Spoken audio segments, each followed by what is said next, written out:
What's happening? What's up, Coach? Man, great to have you on the call today. I mean, Expert Mentors live, wrapping up 2024. I think the team will throw out a little highlight reel at the end of the year. But winding down the conversations in the podcast. Had an incredible conversation. On the One Big Fire conversation with Al. He had a former hockey player, Jake, on yesterday, and just an incredible mindset conversation, and really what he does working with athletes, and having them overcome a couple things that you and I talk about and we know about, but just the positive and negative self-talk, and really overcoming that. As he it was just pretty crazy that that's the number one thing that he sees athletes and entrepreneurs. He actually has some folks that he's working with in the 3-letter entity, one of the 3-letter entities out there that he works with, that really struggling with how they communicate and talk with themselves. And it's so critical, right? I was chatting with Andrew Gadosh's crew this morning, and what Jake was explaining to me, and I would love, kind of your thoughts on this as we dive into today's, conversation, Expert Mentors conversation, really around, what doesn't change. And I can't wait for you to just kind of unpack the meaning of that and the conversation around it. But what Jake was talking about yesterday from a mental side of things, and me, the whole agent to CEO process, right? The first thing is the agent to CEO mindset is the very first thing. You have to have the right mindset, or none of this will matter. You can stress your way to a certain point, but you can't go beyond that. And we did an incredible job of stressing ourselves to the levels that we did back in Lawton without the mindset. And what Jake talks about, his hockey career, he had $1 million legs, but he didn't have $1 million mindset. And that's what stopped him from reaching his full potential as an athlete. And what he was talking about is that the way our brains, operate, instrumental from, being born to 7, 8 years old. And then what happens, beyond that. But what he was saying to me, and I would love to, I don't want to say fact check him, but get some context around it, is that he said, the first 20 to 30 minutes of our day, our brain is on the same wavelength as our brains are when we're born until we're 7 or 8 years old. And that's when we're, absorbing and learning the most. And so he said the biggest thing that he challenges, entrepreneurs and athletes is, like, you need to nail that first 20 minutes of your day. And what are you feeding? What are you putting in? And, my practice has been the gratitude practice first thing in the morning. And he said, but if you're diving right in and consuming social right from the jump, what is that doing to the most important part of your day for your brain? What are you feeding it? What are you, like, it's like putty, like, what are you molding it into? And I just thought that was just so powerful. He talked about, a lot of breath work. He talked a lot about, really from that mental performance anxiety, being able to, control the breathing and slow down anxiety and moving into a different state. So it was just a fantastic conversation. I'm said you're helping me kick off the year as we move into the new year. So, man, appreciate you jumping in here. I know a lot has changed for you. A lot, hasn't changed for you, but I'm super excited to kind of, put a bow on the year, kind of final conversation. Nobody, better fitting than you, and especially around the Expert Mentors conversation. And we were chatting a little bit before we hit go. We're 650 plus on the podcast, and I want to get us to 1,000. And, my question to the team was, what does it have to look like in order for us to get to 1,000 in the next 12 months? And, we incorporate a lot of different conversations, expert mentors being one. This is expert mentors 279. So, a lot of consistency, a lot of great conversations. Yeah. The expert mentors focus, which is really geared towards real estate agents and professionals that are actually teaching something, right? We're going to teach something. We're going to talk through something. We're going to give mental frameworks or tools or shortcuts or marketing or strategies. We also incorporate, a lot of different conversations. Being one yesterday, one big fire with Stasik, and most of the time Kinder's on, and we've been incorporating guests and just great conversations, like kind of alluded to, around the mindset and working with athletes and entrepreneurs. We also have our agent to CEO conversations, which are, my favorite conversations of really just diving in and talking, right? Like I could go Rogan style on a lot of them, just really being able to unpack, and just really great conversations just with great human beings. So I'm really excited, kind of where the conversations are and where the conversations are going into, really the last half of the decade, which is kind of fun to put into perspective. We're halfway through the decade. We got the second half coming up. So we got a good 5-year run, until the end of 29. And I think kind of maybe a little segue there into, the whole what doesn't change concept. I would love for you to kind of share that and unpack it, because I think it's extremely valuable for a lot of us, on really what's going to stay the same, what's not going to change. Yeah. Yeah, well, I'll share kind of where that came from first, and it came from a quote from Jeff Bezos in an interview, and I first heard it less than a year ago, and it's been the single biggest shift for me in the way I think about strategy and business that's happened to me in a long time. In the interview, Bezos shares that everybody always asks him what's going to change in the next 10 years. And he said, what nobody ever asks is what's not going to change in the next 10 years. And he said, that's the more important question. And if you look at how Amazon's built their business, thinking about what's not going to change, well, people are still going to want low prices. People are still going to want faster and faster delivery. People are still going to want a bigger and wider selection of products. And you can see strategically for Amazon, everything they've done really has been focused on those three things that are not going to change. People are not going to suddenly want to pay more money. They're not going to suddenly want to have fewer options to buy. They're not going to suddenly want slower delivery, right? Those things are never going to change. So if we focus all of our efforts on those things that are not going to change, we're going to continue to have success. And so I thought it was especially good for us right now in the real estate space, thinking about what's not going to change, because 2024, there's been nothing but discussion about what's changing or what's going to change, whether that's changes to how we have to do business, whether that's changes that are coming from AI or technology. I only hear discussions about what's going to change. And I think it creates a lot of uncertainty, creates a lot of fear. And I think a lot of that is unnecessary. So as we look at that second half of the decade, how we're going to run our businesses, I think it's way more important, not only for our outlook, positivity mindsets to think about what's not going to change, but for our strategies too. Where are we going to focus our efforts in our most important priorities in our business? I think you could do a great job in your business if you think about what's not going to change versus getting fixated on what's going to change. That's where that came from. No, I love it. And so let's translate that into small business in general, right? Because you're referencing Amazon, you're referencing, the behemoth of low prices, more selection, faster delivery. How does that carry over into, mom and pop small business, real estate agent, professional, husband and wife team, family team, all the way to the Mark Z's, Kurt Shewells, Durbin's, Perry's, the teams of the teams, the harps, right, of what they're doing and they're building.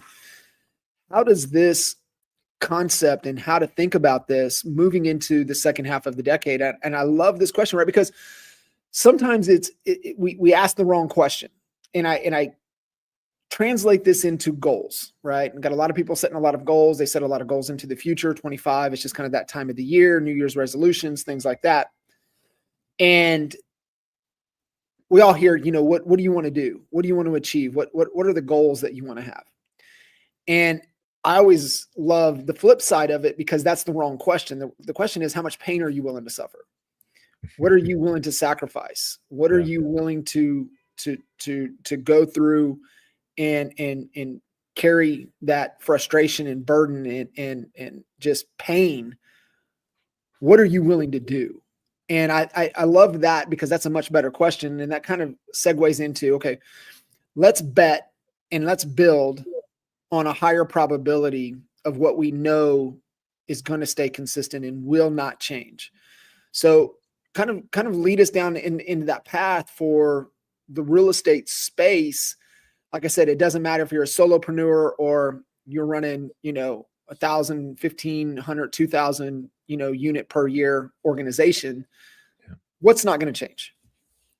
Yeah. I was thinking about it from kind of buyers, sellers, and agents. I didn't spend as much time thinking bigger picture brokers, but I think a lot of the same principles are going to be the same, right? So I think one of the things that is not going to change is the business is going to be relationship driven to a large degree. I don't see that changing in the next 5 or 10 years, right? Where a lot of agents operate a lot on referrals. Building trust early on in the process is huge. It's going to be relationship driven, and that's not a strategy in and of itself, but that helps us develop our strategies. Where are we focused on building our relationships with our clients as quickly as possible? And that can be from a face-to-face context, or that can be from a branding and marketing perspective too. So where do we need to focus that we're keeping relationships, top of mind and front and center? That's not going to change anytime soon, if ever, right? I love that. And I forget who I had somebody on, one of the rock stars in the Honey Badger Nation a couple of years ago, and it was around the conversations of, okay, we're going to run up to the halfway point of the decade. Kind of what are we foreseeing, and then what do we foresee the second half of the decade? It's kind of where we're at going into this final 5-year run here. What's it going to look like? And he said, hey, listen, I don't know, but I do know one thing, that it'll always come down to a decision of trust. Real estate will always come down to a decision of trust. And, my definition of trust is just authenticity times time, right? Being transparent, not being honest, being transparent times time. There's a difference in transparency and honesty. Honesty is after the fact. I did X, Y, Z. I'm being honest. Transparency is, here it is. This is where we're going. This is who's going. This is what's happening. Like, you kind of lay it out before you get there, times time. And, we hear a lot of agents, they're like, man, I'm just not getting much grip, or, like they're going to other people. They're not coming to me. As well, how long have you been adding value, making deposits into this community? 6 months, 12 months, 18 months. I'm like, you just don't have enough time. Yeah. And I think that's just so important. So I love that. I 1,000% agree with you. Real estate will always be, with buyers, sellers, and agents, relationship driven, and it will always be a decision of trust. Yeah. I love that. Yeah. Second one that came to mind right away, that I think is really related for most agents is the need for local expertise is not going to change.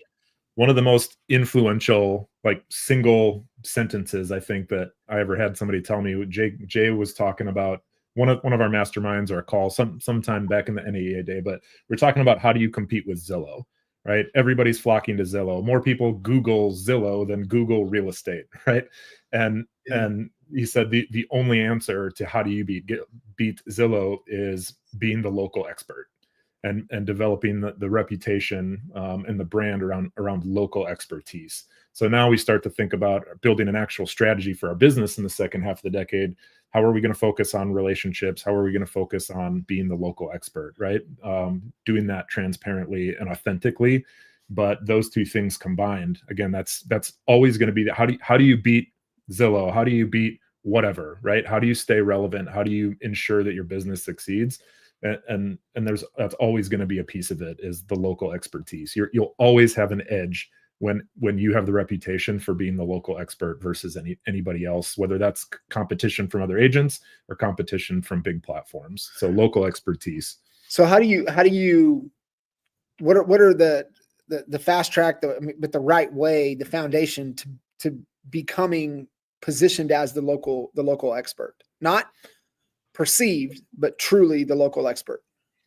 Yeah, I think it's easier than we think a lot of times. And it's, for as long as I've been in real estate, which is 13 years now, just about, the amount of people who have a really good answer for the question, how's the market, is always, it shocks me how few people can answer that on an intelligent and quick level for their market, right? So what do most people say?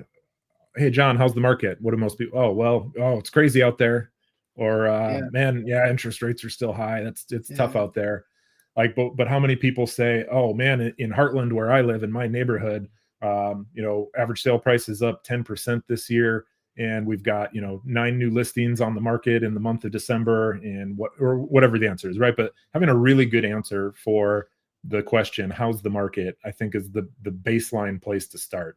And if you have that answer, now you can go about on conversations, but you can put that in video, on social media, on updates. So I think you need to have a good answer for what's actually happening in the market from a national level. Let's talk about interest rates. Let's talk about new home builds. Let's talk about inventory on a national level, affordability issues, things like that. Then you need to be able to zoom in all the way into the neighborhoods that you work, and answer specifically what's happening. I live in a subdivision called Bark River Crossing, and I can tell you what's happening in Bark River in the 175 homes that make up my subdivision. I can tell you every house that's going on right now, what's been listed, what's been sold, what are the ratios. And so having that, hyper local knowledge is super important. So I think the actual market, but then I think what's happening in the community too. So I love the development over the last 10 years of, the well done ones, at least, these living in, YouTube channels. I think that's a great way. We're talking about the schools. We're talking about the new subdivisions that are going up. We're talking about, maybe highlighting some of the local businesses. But if you want to talk about local expertise, people go online and see you showing up at local businesses. They see you talking about the school systems, what's happening in local politics potentially. So get really involved. And if you find yourself, unable to decide where do you focus, then like there's your blueprint right now, is you need to get smaller. If you say, hey, I'm going to focus in all 25 major areas of Milwaukee, Wisconsin, where I live, that's never going to work, right? You need to pick where you're going to focus, and be the expert there. But it's never been easier too, right? With video, with some of the great tools that are coming out with AI, an agent who is truly a local expert can compete with anybody these days. I love that. And as you were talking, going back into the content creation, marketing side of things, as you were talking about the importance of YouTube, which to me is foundational if you want to play this game for more than 3 years, is that you've got to have that YouTube presence. And it doesn't there's behemoths in my market. Listen, Alex Piak is the best example, because there's behemoths in DFW, yet he'll make $500,000 off of his YouTube channel in the next 12 months.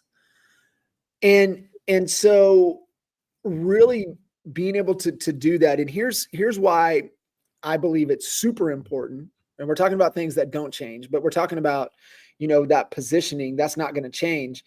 But what will change, just with you staying consistent with positioning yourself as the go-to authority, is that you've got to create the evergreen content, which is the video that lives on YouTube, but also creating blogs and market updates and market statistics that you're feeding into the search engines, that is also being positioned to your database.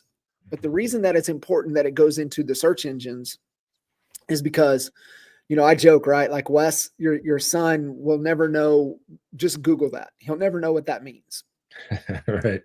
Because he'll have his AI companion on whatever device that he's on, that he'll just start talking to. And he'll say, hey, we're looking for a house in XYZ with this. Who's the best agent to help us find this house? Where's the AI pull the information? And so that's what, had Phil Stringer on, multiple times, have had Nick Krim on multiple times. And both of them said the importance of creating copy and content into the blog format and feeding it to the search engines is absolutely critical for AI moving into the future. And so we know that the local expertise will never change. That's where people will default to forever moving into the future, at least what we see, that's not going to change. Then you have to create so much dang content, social, blog post, video content that's feeding in there, that's talking on the keywords that position you as the local expert. And I've mentioned this to quite a few people, and they're starting to jump into ChatGPT and other AI tools and saying, hey, who's the agent best to sell my home in XYZ community? What comes up? It's like what we used to say about Google. Google yourself. Do you like what comes up? If not, what are you going to do to change it? It's the same thing with AI, right? And so I think that's just where you have to be strategic moving into the future, that where is the technology and the human behavior going to go?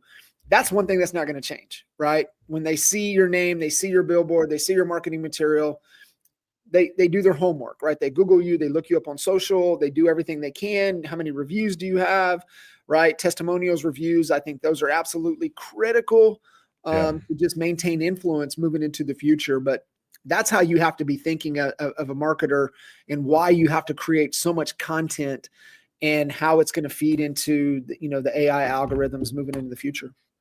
Yeah, and that ties right into another one I wrote down, which is like Mike Reese always says, the best marketer is going to win. Mm-hmm. And that sounds like maybe that contradicts, the local expert is going to win, but it has to be both. And so marketing is going to be so critical. That's not going to change. What might change is what's effective marketing, which platforms are the most important.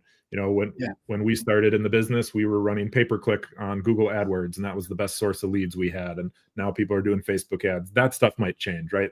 YouTube is huge right now. I don't expect that to change soon, but who knows? The platforms are going to change, but the ability to market your business and the importance of that is never going to change either. No, not at all. And I firmly believe that as well, right? The best marketer always wins, and that will continue. That won't change. I don't ever see, you're like, well, I need to be the best real estate agent I can. Hey, you're going to lose if you just focus on being the best real estate agent. I would say what leads everything is the best marketer. Then sales is somewhere in there. Negotiation is in there. Leadership is definitely in there, right? And if you look at leadership as just the ability to influence somebody to make a decision, the ability to influence somebody to, move forward, take action, then I would say maybe the real estate agent.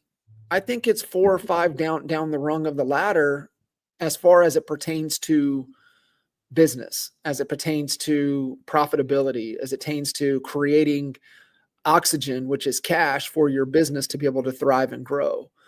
And so wholeheartedly all in on that as well, right? Just becoming the best marketer that you possibly can be. And in what I've learned in you as well, it's a never-ending process. To me, it has to become an obsession. And if you're not going to be obsessed about becoming the best marketer, then I don't think you ever will be. Yeah. Spot on. All right. Well, I got a couple more, and then we'll kind of dive in and take it wherever you want to go. But one, this is a little more tactical, and then I'll go a couple that I hope will just be encouraging for the audience. But one thing that's never going to change is homes need to be maintained, right? Things break. Maybe there's a future where a smart home can fix itself and fix its own plumbing leaks or something, but we're not anywhere near that right now. So homes need to be maintained. you've seen a huge trend in entrepreneurship over the last 5 years, especially of home service companies. Like that's the new wave of entrepreneurship that we're seeing, 20 to 25-year-olds starting, pest control businesses, power washing businesses, roofing, HVAC. People are starting home service businesses at a really big clip. We're also seeing a ton of aging tradesmen and contractors looking to get out of there. So the idea that homes needing to be maintained is not going to change can influence our strategy if we want it to, potentially, whether that's looking to get into some of those businesses ourselves, looking to acquire or partner on businesses. Something that you and I have been talking about for a year now, is that the residential real estate business is a cash machine, and it's one of the best cash machines that's ever existed in the history of the world, truthfully, for how much income you can make. But we've seen even more than in the past 10 years that the value of a residential real estate business is lower than ever, unless there's some few exceptions, right? But so you need to think about your real estate business as creating the capital, and then your capital needs to be invested somewhere. And so maybe that home service is a part of your 5-year plan. Like I said, partnering or getting into businesses, or thinking of some creative things you can do there. But homes are not gonna they're not gonna start fixing themselves anytime soon. No, you know how, I've been on this soapbox for years about this, and I like to pick on Matt and DJ so much, but I've been on them being in Pittsburgh. Like, every damn home needs a plumber, right? Has plumbing issues, every dang home. And so I've been on them so hard. I'm like, listen, guys, you have to own the plumbing company. Like, within real estate, it's customer acquisition. And if you have the ability, this goes back to the best marketer, if you have the ability to acquire the client, you have all the leverage. And so you don't need to go own these companies, home service companies, outright. You need to have a small percentage, depending upon other value you're going to provide, other than, just say, hey, all I'm doing is customer acquisition. Great. What is that worth? 25, 30, 40%. I know when we own title, we own 40% of title because we controlled customer acquisition. And, we fed, closing 300 deals a year, and we're closing X percent that are going through that title company. Dang right, we're going to have, upwards of 40%. You don't want to tip and get over in the 50, 60 range, because then now you're going to end up on the org chart. And remember, if you end up on the org chart, that means you have a JOB. And you want to own these companies without being on the org chart. You just want to provide customer acquisition, strategy, business ideas, things like that. That's the position you want to take. But when you have customer acquisition and you're feeding all these people, and I'm so adamant about this because it's not a good business relationship. If people are taking your clients and they're not returning the favor, either giving you more clients or contributing in the growth of your business or doing things, doesn't matter in some capacity. If they're not giving back and paying for that acquisition, it is not a good business relationship. You're with the taker. And the reality is takers just continue to take. And so you need to find somebody that has a good business understanding and sees the value in what you're able to do, and they want to reciprocate and be able to do the same. And it could be super simple. So, for example, I like to tell the story with our home inspection company. So part of our value proposition during the time frame when we were in DFW, we didn't have a brand, we didn't have a name, nobody knew us. So going in, we just had a strong value proposition. We can sell your home for up to 18% more than traditional real estate agents. Would you like for us to show you how? Great. We can get in the door. Well, if you work with us, here's our process. We love to send in our home inspector to do just major mechanical, because we want to operate from a position of strength when it comes to negotiation. We don't want to get hit and get our knees taken out from under us when we get an offer in and then we find out there's a mechanical issue, because the amount that is asked in negotiation is 4 to 5 times greater than the cost to fix it. So if we want to know about it, we want to fix it, we want to put ourselves in a position of strength. We also send in our professional stagers that are going to do a 2-hour touch-up. They're going to get your home photo ready, and then our photographer is going to come in right on top of it, and we're going to take professional photos. You get all of that when you work with us. And so, we're doing, 15, 20, 25 listings, as we're growing in the peak, seasonality. So our home inspectors are super busy. Well, they didn't want to just give us money, but you know what they were willing to do? They were willing to allow our entire company to come together once a month at a location, restaurant, bar, environment, experience location throughout DFW once a month, and they footed the bill.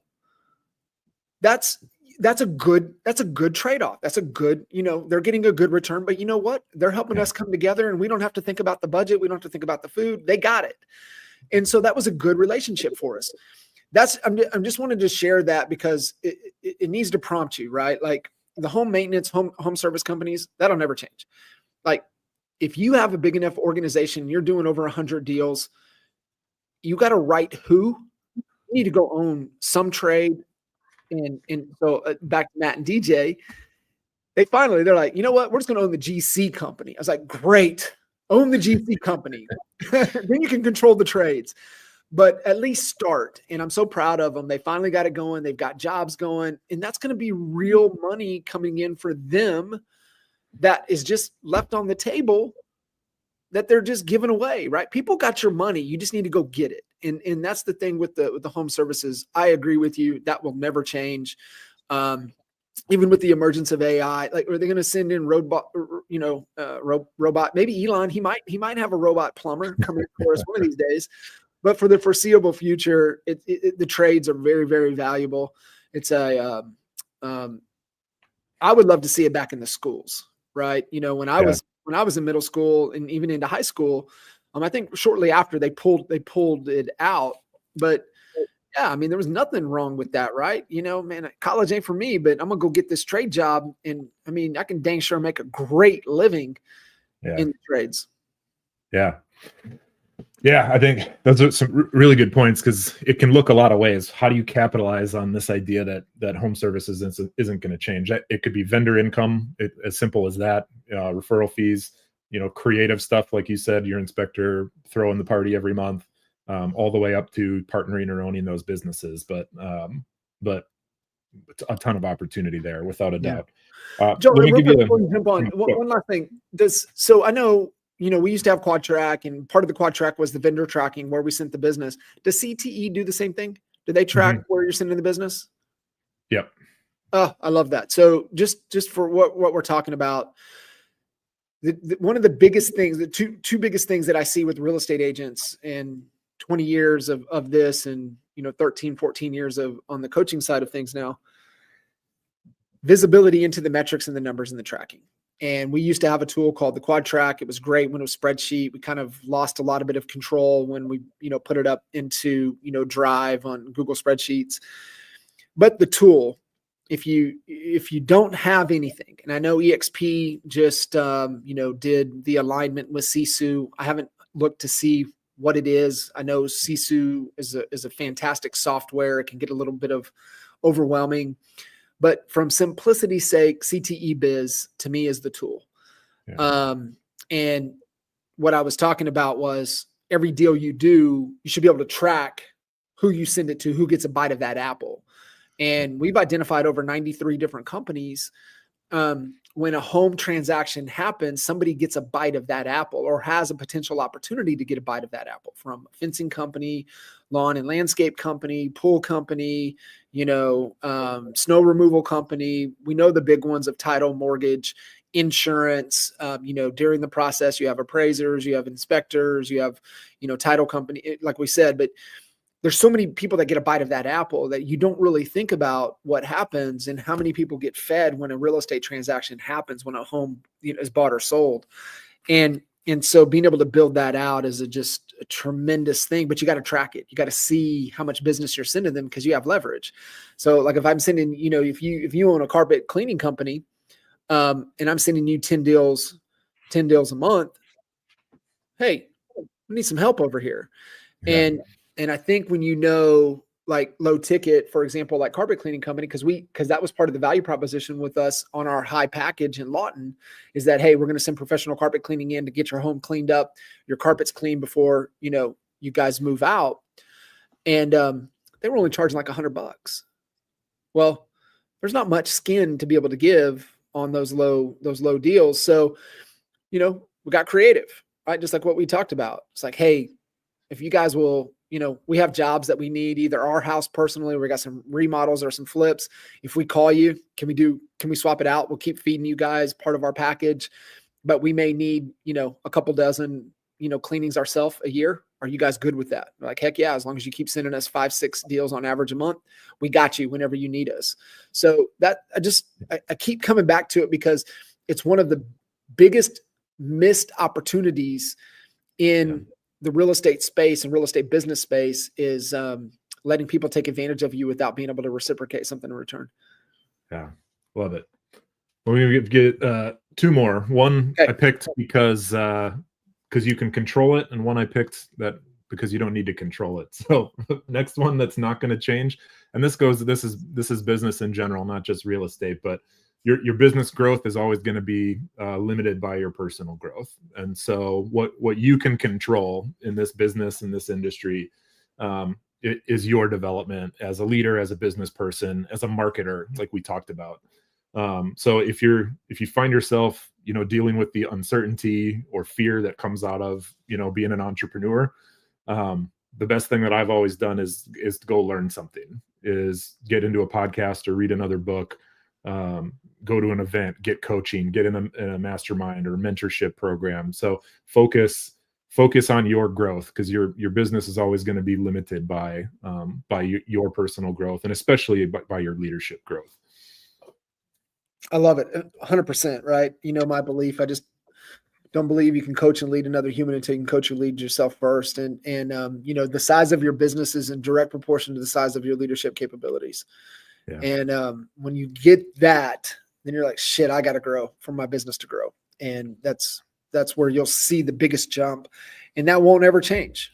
That will never change. And I love that you pointed that out. That's really, really important. Yeah. And then last one here that I hope is just encouraging for people. So we've been thinking about, hearing about, talking about everything that's changing, interest rates up, affordability issues. We've got, fake financial gurus and real estate investor gurus all over social media saying, don't buy a house. And these stats about, millennials or new generations not wanting homes. The data just doesn't support that people don't want to own homes anymore. So we've got somewhere in the ballpark of 60% of households who own their homes. And in the most recent study I saw, 47. So almost 50% of renters wanted to own a home. So that, if we put that together, what is that? 80 plus percent of 80 plus percent of people want to own a home. Now, yeah, the number of people who think they might not be able to ever get a home, that number is going up a lot. And we're going to have to deal with that as a country, as an economy, as an industry. But the idea that people don't want to own homes anymore, there's just no data to support that. There's just some loud people on social media saying you should always rent your primary residence, which I think is nonsense. So, if we're worried about our industry or your business over the next 5 years here, I don't think you need to be. I think we're going to figure it out. Interest rates, sure, they're going to go up and down. Affordability is a problem that we're going to have to solve as a country for sure. Inventory is a problem we're going to have to solve, but people want homes, and I don't think that's going to change ever. No, I agree, 100%. No, I mean, that's fantastic. I love that list. So, what we're saying, just kind of recap that you look at real estate moving into the future. We're focused on building our strategy, our game plan around the things that we know won't change. We know that real estate will always come down to a decision of trust. Even agents coming in, do I trust you to help me accomplish what I'm wanting to accomplish my goals?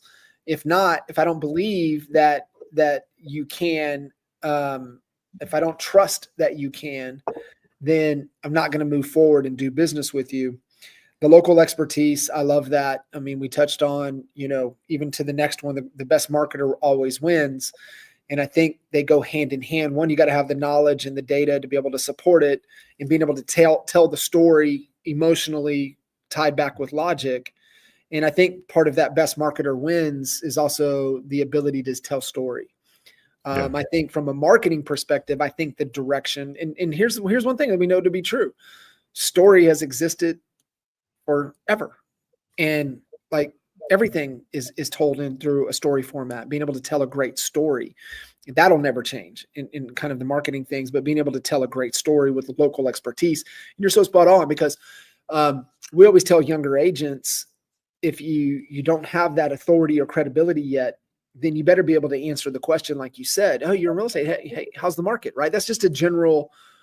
Oh, let's kind of just get a conversation. I mean, I don't really care, but let me ask you. Where you can get me is being able to tell the story of the market, like you said.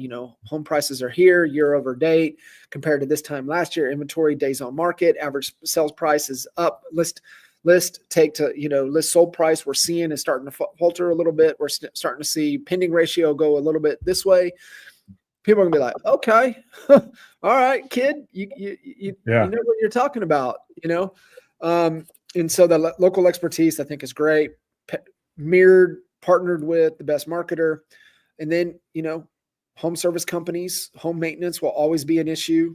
Our personal development, personal growth, and then really not losing sight that people actually do want to own a home. Really good, really, really good. There's probably a bunch more, right? That I haven't thought of quick. So, I would challenge people as you're thinking about your business and strategy, put some thought into that. And maybe there might be things in your market specifically that are unlikely to change, that can be big opportunities for you too. Specifically, we've got a lot of different types of markets in our country. So a lot of different types of opportunities too. Yeah. And I think that's going back to the local expertise, knowing your market, knowing what they want. I think the biggest thing too, most buyers and sellers, I think right now are the have-tos. The real motivation has to be there at this point. And so I come back to, are you a vitamin company or are you a painkiller company? And vitamins are essential. We know how important they are. But one thing I know to be true with vitamins is that if you ain't got no money, you ain't buying no vitamins. And if things are tight and things are in a struggle, you ain't buying vitamins. And if you're not disciplined enough and you make it easy to where they're always in front of you, you're not buying vitamins. So if we know that to be true, one thing that we know won't change is that people will run through red lights and brick walls to remove pain. You're better off being a painkiller. So how can you solve people's pain? And this goes back to the marketer, and this will never change, is people only buy results. Think about that. Like, you go get a pack of gum for a reason. You're looking for a result. You're trying to solve something with that pack of gum. You have a pain in your where you're trying to live, or trying not to live, trying to remove a financial burden. I think that's another thing that we know will never change, is that people have pains and they're trying to remove it. And can you solve it? Can you remove that pain for them? Tony Robbins talks about it all the time, right? People are more likely to move, away from pain than towards pleasure. And so as you're building your business and your strategy, I think you're better off building a business plan and a strategy around solving people's pain points. Yeah. Love it. Yeah. Massive. No, brother. I mean, so good. And such a great concept, and definitely for some, folks to be thinking about with their business planning, their life planning. I think that's another important aspect that, don't just create a game plan and a strategy for your business, but also be thinking about, a game plan and a strategy for your life. I like to keep it simple, health, wealth, and relationships, wealth, business development, using real estate, like you said, to provide, the cash flow necessary to go invest into these other opportunities to help build wealth. But what is the game plan moving into 25 for your relationships and moving into 25 for your health? Relationships, with others, but relationships with yourself. And that one thing we know will never change is personal development. What are you doing to become the best version of you? Who do you have to become to be able to build the business that you're wanting to build? And on the health side of things, right? Not only the physical, but also the mental health side of things. And a lot of the things that was kind of mentioning with Jacob Newton is his name. And, just putting a lot of work. And that's what he said, man, it wasn't until I knew I needed $1 million mindset did my life change. And that's so true for all of us. And really making that development, Jim Rohn, Darren Hardy, right. They talk about it. Tony Robbins, all from that same school. What is the budget allocation for your personal development for 25? Jim Rohn's 10%, right? That was his rule of thumb. If you want to make $1 million, then you better be investing $100K into your personal development in order for that million in revenue to be true. And so that has to be a line item, I think, in your budget, in your financials going into the future, because it's what you said. That's one thing that won't change is your personal development. What are you excited about? So we talked about some things that won't change, but what are we excited about moving into this last half of the decade? I'll give a couple. So zooming all the way in, I'm really excited about EXP. This is the best place to be in the industry. I don't sell real estate actively. I don't recruit very much right now. I still have my license at EXP, but if you look at the way EXP has navigated 2024, head and shoulders above the rest of the industry from a thought leadership, but then from putting practical tools in the hands of our agents. So if you're at EXP, I'd be excited that you're at EXP. And if you're thinking about what agent attraction looks like over the next 5 years, you're going to have a lot of things to point to for why people need to come join us at EXP. So I'd be excited about that. And I am excited about it. What Glenn's done, what Leo's done this year is spectacular. And that's not going to stop. We talk about a lot of the copycat brokerages don't understand why decisions are made at a deep enough level, and that's why they can't really copy. They can copy the business model, but they'll never be out front because they don't really understand why. Because people like Glenn and Leo are making decisions on their own. They're not copying anybody. So we're going to keep leading because of that. So I'm really excited about being at EXP and what EXP is going to do over the next 5 years. And then I'm really excited about working with you on our boardroom project, which is really cool. Kind of a combined coaching effort that we're doing. And then, I've been at Sphere Rocket for the last couple of years, and just last month opened up my own business, Growth Centric, which is a fractional executive company for $1 million real estate teams. So I'm excited about getting more directly back into real estate, working with successful teams on putting the right pieces in place to really scale up.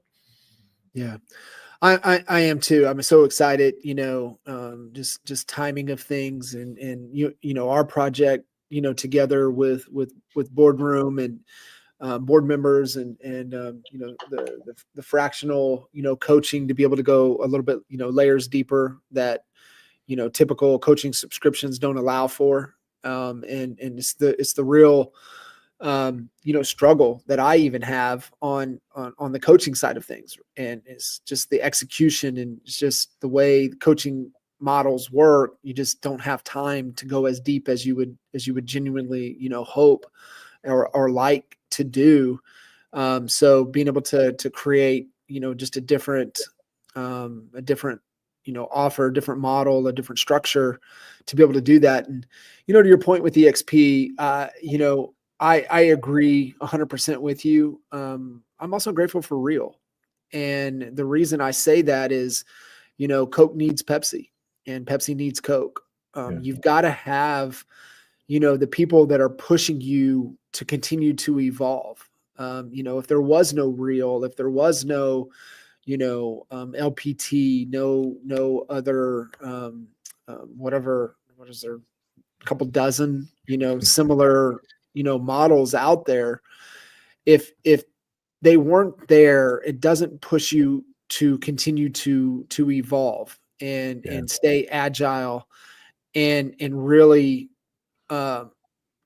keep growing. You fall into a complacency when you don't have that pushing you, and you still have the legacy brands. And I think the legacy brands will still be legacy until they're not. I think they'll sunset, meaning I think they'll just kind of fade out over time. I think there might be some acquisition of assets inside of their database systems, processes, tools, technologies, but definitely the direction. I mean, EXP's definitely out at the forefront, but I'm also grateful for these other companies, because if not, they're not going to push Glenn. They're not going to push the Leos, the leadership of this company.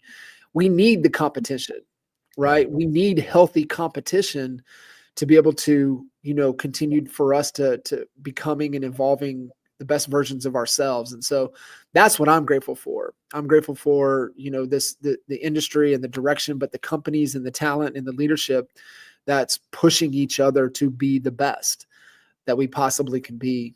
And, we've talked about, book recommendations and choose your enemies wisely. And it's that critical component, right? You got to have a worthy enemy that's going to keep your fire lit, but you also got to have healthy competition to balance yourself and mirror yourself against, right? Like if we were saying, well, our competition is the legacy brands, how complacent do you think we'll become? Right. Yeah. But we've had these other companies that are continuing for us to look at our rev share models, to look at our stock options, to look at, the technology, to look at the tools, to look at the things that we provide in the value proposition. It just doesn't happen if you just don't have healthy competition. And so I'm really grateful for that, because if not, who knows where this company would have become stagnant too. So it's really cool to see. I don't think this model is going to change going into the future. I think it is the model of the future. And you go back to, the book, the future is faster than you think. I don't know if you remember, Diamantis and Coulter and one other that was a part of that trio of books, right? Abundance was one of them, but The Future is Faster Than You Think was the trilogy that came out. And most people, if you remember the book came out at the end of 19. And what happened in 2020, and what happened was, you look at kind of the far-fetching stories that they tell, right? The flying cars and things, and how close we were, and where they were modeling things out. And obviously big government's going to, squash some of that stuff. But they talked about real estate, and they talked about only one company in that book. And this was released in 19, right at the end of 19. They talked about one real estate company, and they talked about EXP. And, you look at what's happened over the last 5 years, and, the pandemic really just collapsed time. That's the only thing I think it did. It unlocked the global workforce and collapsed time, and it collapsed time with technology. And you really look at, it's worth going back and listening to that little section of that book where they talk about, the evolution and change and the direction, and what they talked about in real estate. It's EXP. So it was really cool to see that and see what's played out, over, first half of this decade. Really pretty amazing, pretty cool. Brother, I appreciate you so much. What a way to kind of wrap up, 2024 from, the podcast episodes, and especially here at Expert Mentors. And, we're not slowing down. 279 episodes of Expert Mentors, incredible conversations, over the last time frame, for this run to be possible. And, we've already got January lined up. Obviously, we'll be kicking the year off as we always do in January with GoGo. It kind of gives us the state of, things going into the new year. So this will be our 4th or 5th year kicking the new year off with Expert Mentors with her. We've got, the one and only Tina Call in January. We've got a lot of other, great, true, mentors and expert mentors, and really what this whole Expert Mentor series has been all about. And it's just about people that want to jump in and give, just like yourself today. And so I appreciate you, brother, jumping in. really having us focus in on the things that we know won't change into the second half of the decade. Yeah, love it. Anytime. I love being here with you. Awesome, brother. Appreciate you. Guys, appreciate you. Run through the finish, finish like a champion. Don't take your foot off the gas, and really build that positive momentum heading into the new year. And we'll see you guys soon. Thanks, brother. Thanks.